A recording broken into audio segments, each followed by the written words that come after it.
Hello and welcome back to my YouTube video. My name is Sharon and I'm so excited that you clicked on today's video because I am sharing with you the tools I use to plan the year ahead.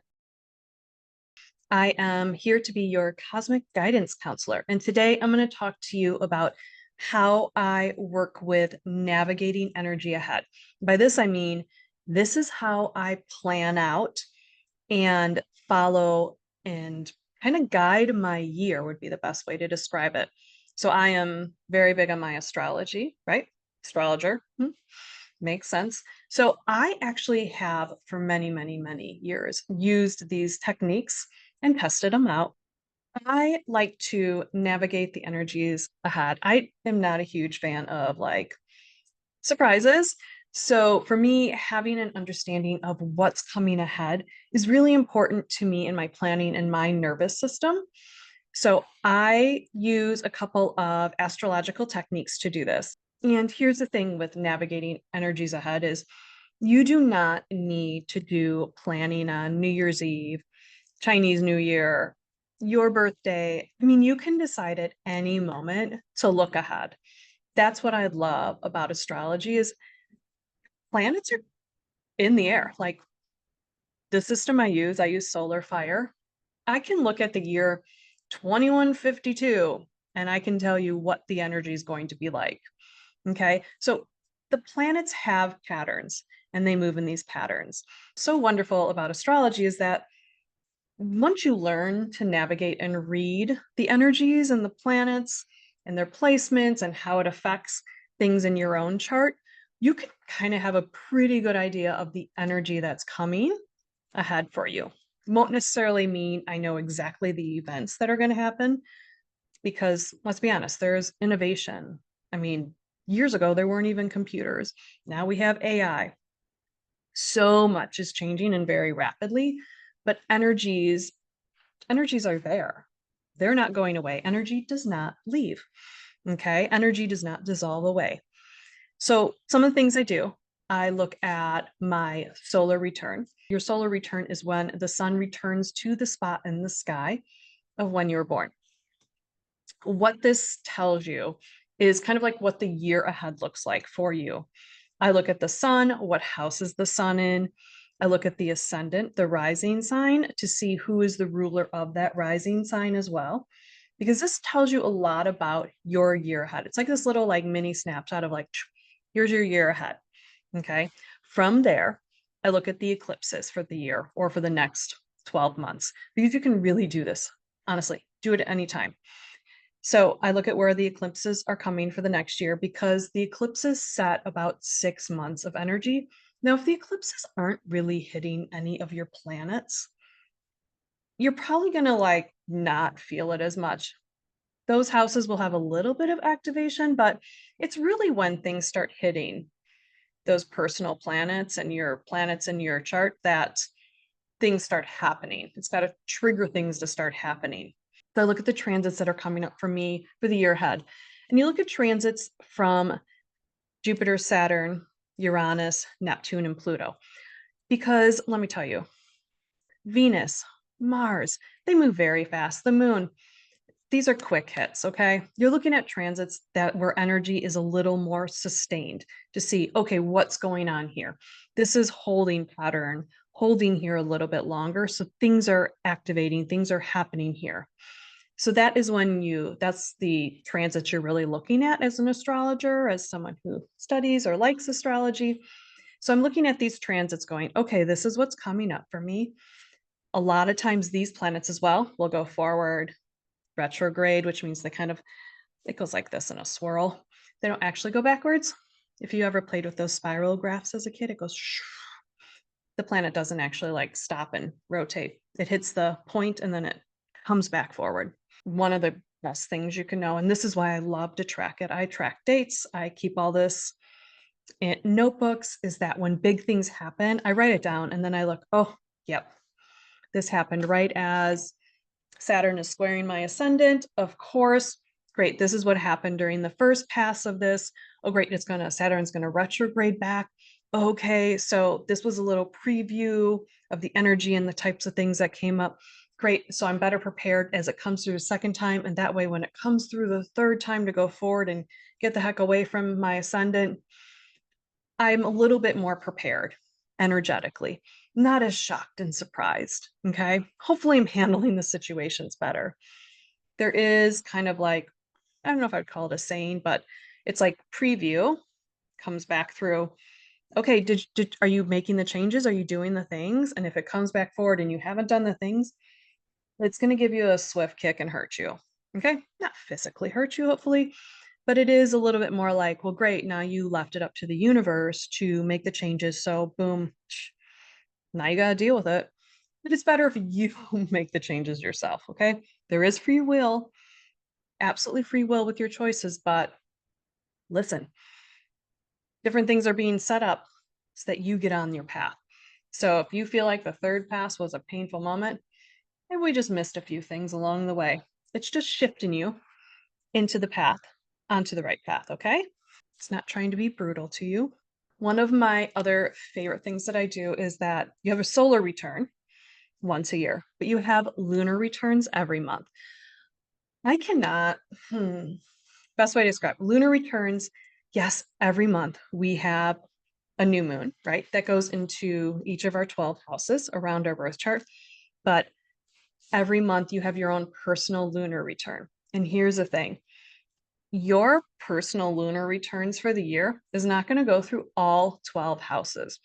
And you can pull the next 12 months of your lunar returns, and it will tell you where your emotional body is focused that month. And it weaves a story. You can only look at that next 12-month period, and I can look at that and go, oh, this is your story for the next 12 months. These are the things that are going to be affecting your energy. Remember, you've got thoughts, emotions, momentum. This is where your moon is your emotional body. So if I know where the moon is every month for me, where it's focused, where it's really kind of like all of my emotions are more focused in, I can work with that. I know the story of my year a little bit more. And yes, it'll pop into other areas are going to be important as well. I mean, your sun's moving around all 12 signs. But every month I know that this is going to be the main focus for my emotional body. It's huge. It's huge to say because this can go into a lot of planning too. If you're having a year where there's a lot of 10 house, 6 house, 2 second house, that's a very career year. This would not be the year I would think that you are out there meeting new people to date, right? You're looking at 5, 7, 8 houses as more of the dating, the relationships, the romance, okay? Maybe a little 10. But mostly if you've got 2, 6, and 10 going on a lot, this is a lot about your career. Another great tool to use is every year of your life represents a different house along the wheel. So if you're 1 years old, it's the first house. If you're 12 years old, it's the 12th house. If you're 24 years old, it's the 12th house. So it keeps going around and around every year.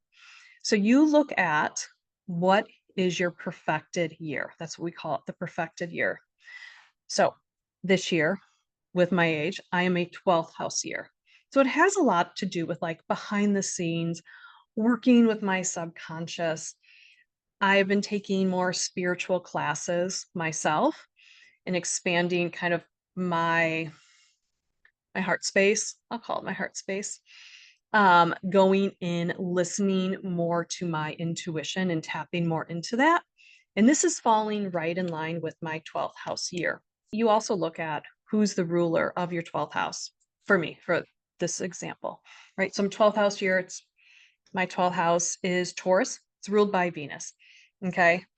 As Venus is going through, I can look at where major transits of Venus are hitting because it's going to trigger that 12th house for me and some of the topics along it. Okay. So there's lots of ways to look ahead and think about your year ahead. I would say if you're doing your vision boards and things like that, like look at your 12 months of personal lunar returns. Because if you can I won't say control that energy, but if you can stay in a state of receiving of being open and not restricting, you can really get this vision board working for you. You can really get your goal setting and your planning in line with the energies around you. And it's really about energetic alignment. It is absolutely about staying in aligned with the frequency of what you want to receive, of what you desire. And don't ever feel bad about desiring more, craving more, wanting more. It's what we're here for. Why else would we come down?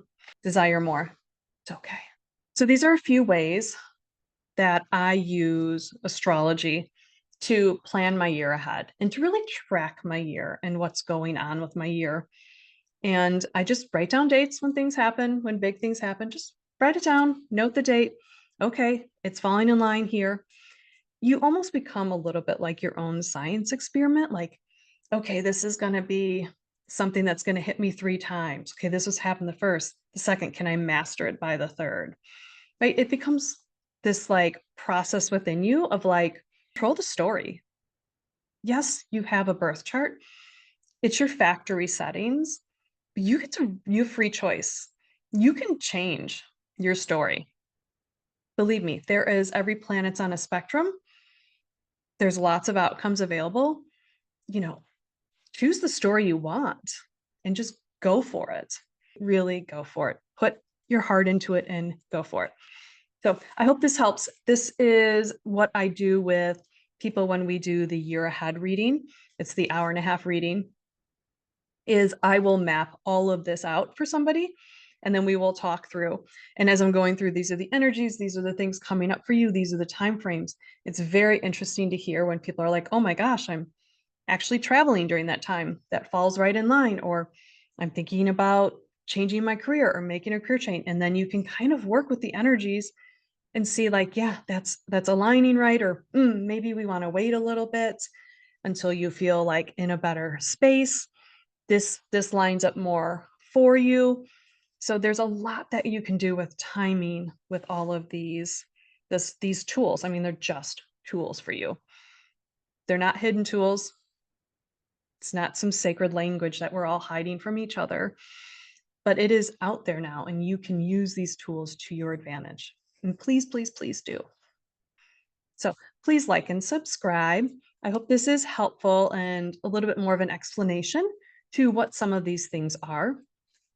I think the more knowledge you have, the better it is. I always say we're stardust to strategy, because to me, it's like, great, I have all these tools. Make it work for you. I'm not going to be left up to the fates, right? No, no, no, no. I'm going to control this narrative a little bit.